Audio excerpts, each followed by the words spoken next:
Shalom Bapak Ibu Saudaraku yang dikasihi oleh Tuhan. Shalom.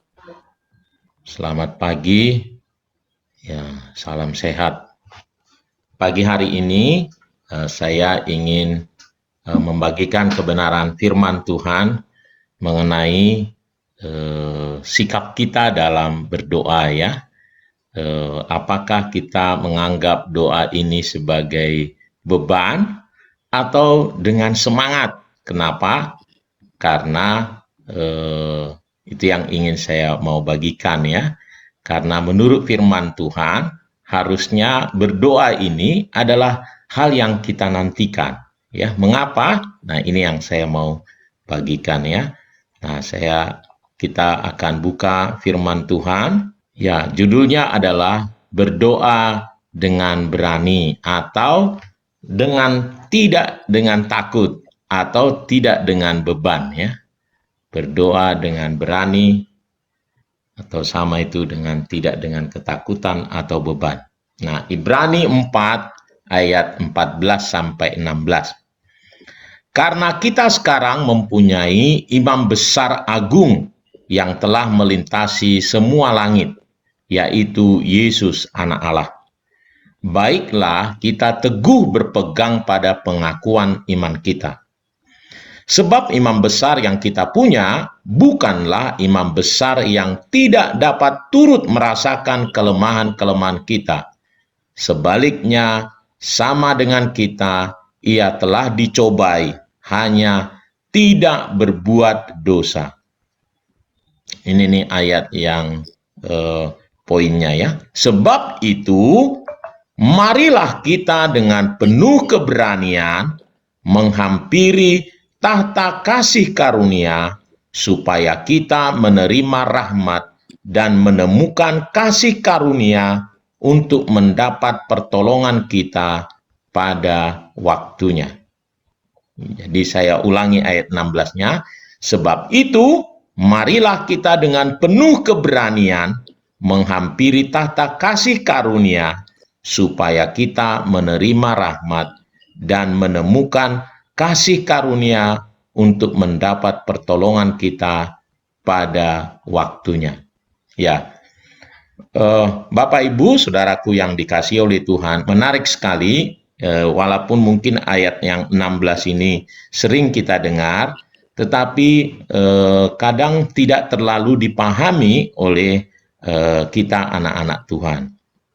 Nah, mengapa disebut marilah kita, atau sebab itu marilah kita dengan penuh keberanian menghampiri tahta kasih karunia Allah. Ya. Jadi kalau maksudnya datang kepada Allah itu mari penuh keberanian gitu ya. Kenapa? Karena memang yang penulis kitab Ibrani ini menyoroti, karena sebelumnya kalau dalam perjanjian lama saudaraku ya, ke bait Allah itu untuk berdoa itu tidak sembarangan. Orang itu takut sekali ke sana. Ya. Pertama, kalau masuk ke ruang Maha Suci itu hanya imam besar yang ke sana. Ya, dan itu pun sekali setahun.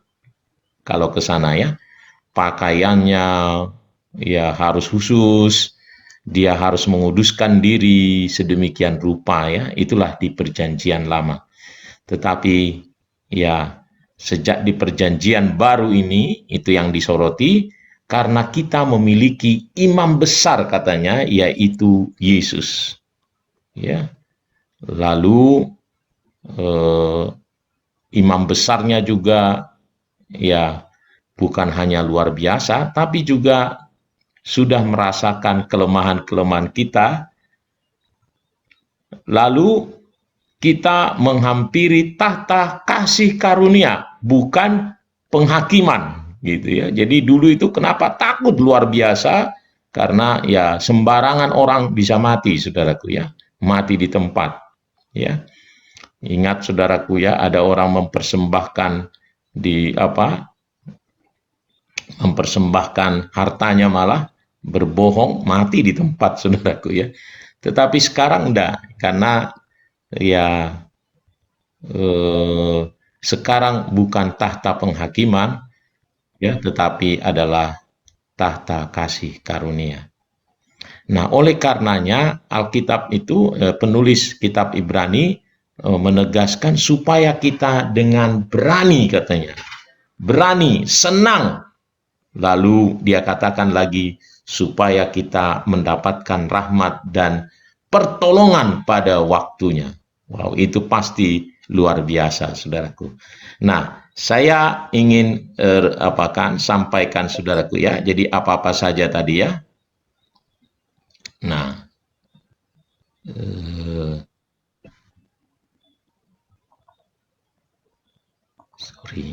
ya, jadi tadi mengapa kita harusnya berdoa ini, datang kepada Tuhan ini dengan penuh sukacita, dengan penuh gairah, penuh keberanian, karena tadi ayatnya berkata kita memiliki imam besar agung, yaitu Yesus anak Allah. Ya, dikatakan di sana, dipertegas, Yesus ini anak Allah yang luar biasa, yang telah melintasi langit, katanya, ya, menunjuk kepada yang penuh kuasa luar biasa. Jadi imam besar agung kita bukan sekedar asal-asalan, tetapi Allah yang luar biasa, anak Allah yang luar biasa, yang punya kuasa. Dan bukan hanya luar biasa, dia sangat mengerti kita. Nah, apa arti imam besar ini? Adalah yang menyampaikan gitu permohonan, yang meneruskan permohonan ini gitu, ya. Kalau dulu imam begitu, ya, kita menyampaikan, datang ke bait Allah, sampaikan kepada imam, lalu imam inilah nanti sekali setahun datang ke ruang maha suci menyampaikan semua permohonan itu. Nah, hebatnya imam besar itu, kita itu, Yesus itu menjadi manusia sehingga dia bisa merasakan kelemahan-kelemahan kita. Dia tahu persis, ya, bukan hanya sebagai Allah, tetapi dia bisa merasakan karena dia pernah jadi manusia. Dia juga mengalami, katanya, pencobaan, hanya dia tidak berdosa. Dia tidak gagal dalam pencobaan itu. Ya. Jadi alasan kedua mengapa kita bersemangat, ya, Tuhan kita adalah imam besar, Yesus Tuhan kita itu adalah imam besar kita yang juga merasakan kelemahan-kelemahan kita. Itu yang kedua. Dan yang ketiga adalah kita datang adalah ke tahta kasih karunia. Ya. Kita datang menghampiri tahta kasih karunia. Ya. Kapan hari itu, saudaraku, ada tamu saya datang, ya, menjelaskan bahwa dia pergi ke istana presiden, membawa persoalannya, ya, dan apa yang dia dapatkan semangat sekali, luar biasa, dan apa yang dia dapatkan adalah, nah itu, di sana karena namanya tahta, bukan tahta penghakiman, untuk menyatakan kesalahan kita, kekurangan kita, bukan. Tetapi di sana adalah kasih karunia, tempat kasih karunia. Lalu di sana yang kita dapatkan adalah apa itu? Nah, itu yang keempat ini, rahmat dan menemukan kasih karunia untuk mendapat pertolongan kita pada waktunya. Jadi tadi yang saya sampaikan itu, dia sampai di sana, lalu dia dikasih caranya bagaimana dia bisa supaya dia ditolong, lalu dikasih map. Mapnya ada tulisan sekretariat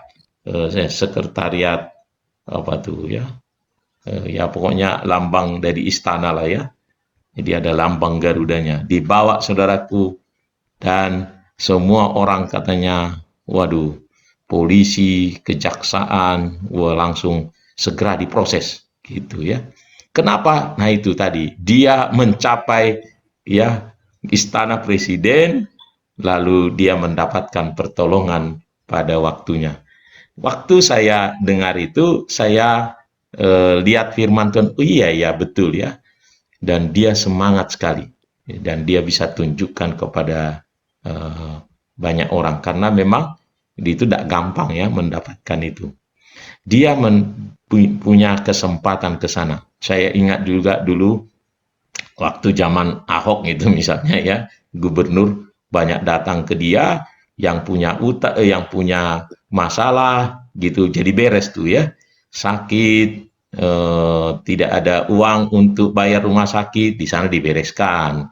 PBB yang ketinggian nanti beres gitu ya, semua di sana ya. Kenapa? Kita datang kepada orang yang punya kuasa. Itu intinya. Kita datang kepada yang punya kuasa, lalu masalah kita jadi beres.